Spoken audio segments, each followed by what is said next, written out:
میں نے دیکھا کہ اس کے اوپر کے سامنے کے 4 دانت وہ توڑ دیے گئے ہیں تشدد سے. میں نے دیکھا کہ اس کے رائٹ ہینڈ پر چہرے پر ایک گہرا زخم تھا. وہ ہم سے پوچھی تھی میری امی کیسی ہے, سے پوچھتے تھے بچے کیسے ہیں, مریم کیسی ہے, احمد کیسا ہے, اور پھر پوچھتی تھی وہ چھوٹا سلیمان جو 6 ماہ کا تھا وہ تو اب بڑا ہو چکا ہوگا, سلیمان کیسا ہے. اللہ کی کتاب کی حافظہ بیٹھی اللہ کی کتاب سے سورہ مریم سنا رہی تھی اور مجھے کہہ رہی تھی کہ مریم علیہ السلام پر جو تکالیف آئی ہیں میں سورہ مریم پڑھتی ہوں اور اس سے حوصلہ پکڑتی ہوں. وَاذْكُرْ فِي الْكِتَابِ مَرْيَمَ إِذِ انتبذت مِنْ أَهْلِهَا مَكَانًا شَرْقِيًّا. سب سے پہلے تو میں ڈاکٹر فوزیہ صدیقی کو خراج تحسین پیش کرتا ہوں. یہ 5 سال بڑی ہے ڈاکٹر عافیہ سے, میڈیکل ڈاکٹر ہے. گزشتہ 20 سال سے یہ اپنے بچوں کو بھی پال رہی ہے, عافیہ کے 2 بچوں کو بھی پال رہی ہے. عافیہ کی بیٹی مریم کو ڈاکٹر بنایا, عافیہ کی بیٹے احمد کو ڈاکٹر بنایا, اور احمد قرآن کا حافظ بھی ہے. حافظ ماں کا حافظ بیٹا, ڈاکٹر ماں کی ڈاکٹر بیٹا. اور اس کے ساتھ ساتھ گزشتہ 20 سال سے ڈاکٹر فوزیہ صدیقی نے ڈاکٹر عافیہ صدیقی کی رہائی کا پرچم بھی اٹھائے رکھا ہے. گرمی اور سردیوں میں دھمکیاں دی جا رہی ہے. آپ کو پتہ ہے جب میں امریکہ جانے کے لیے ان کے ساتھ ان کے گھر کراچی گیا تو مجھے ڈاکٹر عافیہ کے بچوں نے بتایا کہ ہمیں ٹیلی فون کالز پر, گمنام کالز پر قتل کی دھمکیاں دی جا رہی ہے.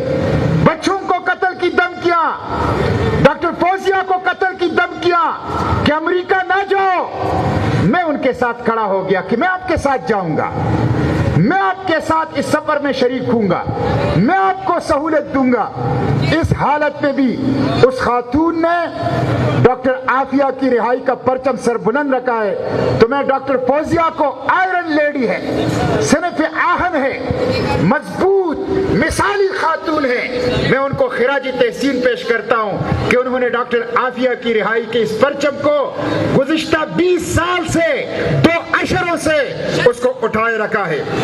میں کلائیو اسمتھ کو بھی برطانوی وکیل ہے, برطانوی وکیل ہے, مسلمان نہیں ہے, انسانیت کے رشتے پر 87 قیدیوں کو گوانٹانامو سے رہا کر چکا ہے, وکیل ہے, بین الاقوامی شہرت کا وکیل ہے, ہیومن رائٹس کا وکیل ہے. میں ان کا بھی شکریہ ادا کرتا ہوں کہ جب میں نے ان کو درخواست کر دی انہوں نے میری درخواست پر ڈاکٹر عافیہ کا کیس لیا ہے. اور آپ کو پتہ ہے رضاکارانہ طور پر 1 روپیہ 1 پیسے کا وہ فیس اور وہ رقم اور وہ معاوضہ نہیں لے رہا. پرو بونو رضاکارانہ طور پر وہ ڈاکٹر عافیہ کا کیس وہ کر رہا ہے. میں پاکستان کے حکمرانوں سے کہتا ہوں, بغیرت حکمرانوں سے کہتا ہوں, ایک کلائیو اسمتھ جیسا انسانی ہمدردی بھی ان لوگوں میں نہیں ہے جس نے 87 قیدیوں کو گوانٹانامو سے نکالا. جو ڈاکٹر عافیہ کی رہائی کا کیس وہ پرو بونو رضاکارانہ طور پر بلا معاوضہ لڑ رہا ہے. تو میں کلائیو اسمتھ ہیومن رائٹس کے انٹرنیشنل لائر کو اس کو بھی خراج تحسین پیش کرتا ہوں. میرے بھائیوں, میں نے آپ کی بہن ڈاکٹر عافیہ سے کس حال میں ملاقات کی؟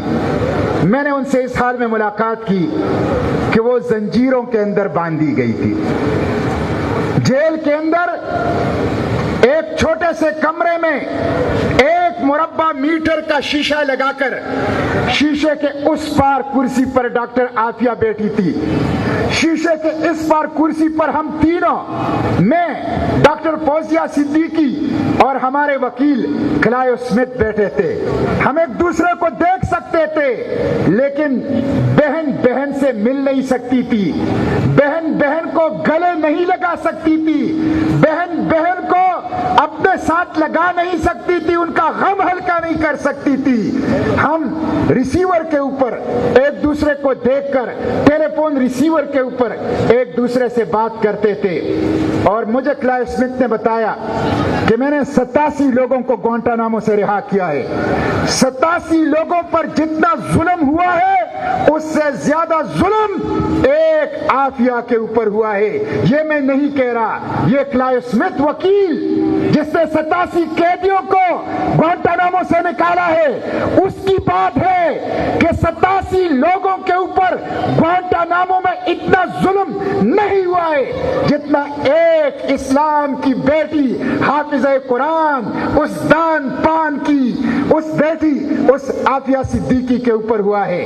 ہم اس حالت میں ملے کہ ان کو زنجیروں کے اندر لایا گیا اور کرسی کے اوپر بٹھایا گیا۔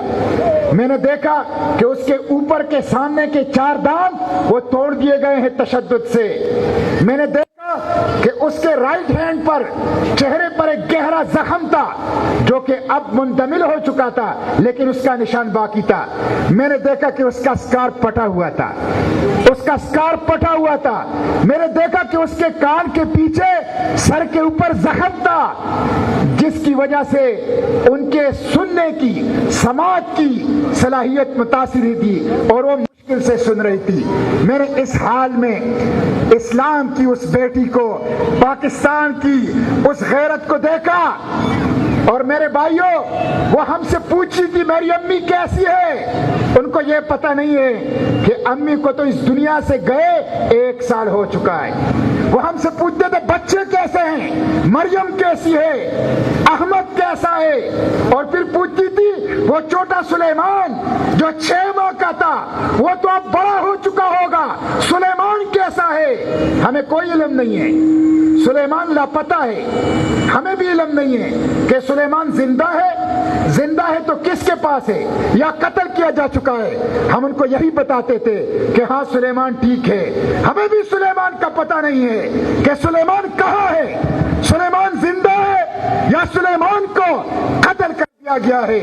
میرے بھائیوں، جس حصے میں جیل کا اس کو رکھا گیا ہے، جب آپ اس جیل میں جاتے ہیں اتنے موٹے موٹے لوہے کے دروازے ہیں، 1-1 فٹ اس کی چابیاں ہیں، اور جب وہ دروازے کھلتے ہیں گڑگڑاہٹ کی آواز آتی ہے۔ ہر طرف زنجیریں، ہر طرف بڑی بڑی چابیوں کے گچھے، ہر طرف ہتھکڑیاں اور زنجیروں اور ہتھکڑیوں اور چابیوں کی آوازیں۔ اس جیل کے اندر جو زنجیروں کی جھنکار ہے وہ آپ کو ہر طرف نظر آئے گی۔ اس کو کہتے ہیں SHU، اسپیشل ہاؤسنگ یونٹ، انتہائی خطرناک قیدیوں کا یونٹ۔ اس کے اندر ڈاکٹر عافیہ کو رکھا گیا ہے۔ 6 بندے 24 گھنٹے اس کے اوپر نظر رکھتے ہیں۔ اس کے واش روم میں بھی کیمرے لگا دیے گئے ہیں، اس کے واش روم اور باتھ روم اور ٹوائلٹ میں بھی کیمرے ان ظالموں نے لگا دیے ہیں۔ ایک ایک لمحہ ان کی آنکھوں کے نیچے وہ گزار رہی ہے۔ میرے بھائیوں، میں نے ان کے ساتھ باتیں کی، انہوں نے مجھے سورہ مریم کا کچھ حصہ سنایا۔ وَاذْكُرْ فِي الْكِتَابِ مریم اذ انتبذت من اہلها مکانا شرقیا۔ اللہ کی کتاب کی حافظہ بیٹی اللہ کی کتاب سے سورہ مریم سنا رہی تھی اور مجھے کہہ رہی تھی کہ مریم علیہ السلام پر جو تکالیف آئی ہیں میں سورہ مریم پڑھتی ہوں اور اس سے حوصلہ پکڑتی ہوں۔ وَاذْكُرْ فِي الْكِتَابِ مریم اذ انتبذت من اہلها مکانا شرقیا۔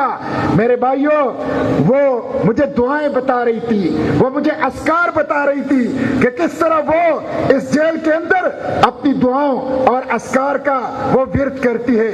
مجھے افسوس تو اس بات کا ہے 20 سال سے ایک بھی پاکستانی حکومت نے، خواہ وہ ملٹری ہو خواہ وہ سول ہو، انہوں نے US ایڈمنسٹریشن کے ساتھ ڈاکٹر عافیہ کا کیس نہیں اٹھایا۔ اور کیس اٹھانا تو بڑی بات ہے، 20 سال کے بعد ان کی بہن کو میں لے کر گیا اور ان کی بہن سے ان کی ملاقات کروائی۔ 20 سال کے بعد ڈاکٹر عافیہ کی اپنی بہن سے اس حالت میں ملاقات ہوئی کہ زنجیریں ان کے ہاتھ میں تھی، شیشے کے پار وہ بیٹھی ہوئی تھی، اپنے بہن کے گلے مل کر اس کے ساتھ اپنے غم کو ہلکا کرنا وہ نہیں کر سکتی تھی. میرے بھائیوں یہ ڈاکٹر عافیہ یہ بے گناہ ہے. ڈاکٹر عافیہ یہ اس کے خلاف منصوبے کے تحت سازش کے تحت مغالطے پھیلا دیے گئے ہیں, غلط فہمیاں پھیلا دیے گئے ہیں. کوئی کہتا ہے یہ لیڈی القاعدہ ہے, کوئی کہتا ہے یہ دہشت گرد ہے, کوئی کہتا ہے یہ اور ہیرو کی تجارت کر کے القاعدہ کی فنڈنگ کرتی تھی, کوئی کہتا ہے یہ امریکن شہری ہے. یہ سب فراڈ اور دھوکہ ہے. ڈاکٹر عافیہ امریکی شہری نہیں ہے, وہ پاکستانی شہری ہے. ڈاکٹر عافیہ لیڈی القاعدہ نہیں ہے. ان کو جو سزا ہوئی ہے اس میں نہ القاعدہ کا ذکر ہے, اس میں نہ 9/11 کا ذکر ہے, اس میں نہ دہشت گردی کا ذکر ہے, اس میں نہ بم دھماکوں کا ذکر ہے. اس کو سزا اس پہ ہوئی ہے کہ اس نے غزنی میں امریکی فوجیوں سے 4 امریکی فوجیوں سے بندوق چھین کر ان پر فائر کی, جس سے نہ کوئی زخمی ہوا نہ کوئی مرا. البتہ جب اس نے فائر کی تو 2 گولیاں عافیہ کو لگی جو وینٹیلیٹر پر تھی, اور وینٹیلیٹر پر اسے غزنی سے امریکہ منتقل کیا گیا. یہ ہے اس کے اوپر کیس. اس کے اوپر القاعدہ کا کیس نہیں ہے, اس کے اوپر 9/11 کا کیس نہیں ہے, اس کے اوپر بم دھماکوں کا کیس نہیں ہے, اس کے اوپر دہشت گردی کا کیس نہیں ہے. لوگ کہتے ہیں ڈائمنڈز کی تجارت کرتی تھی.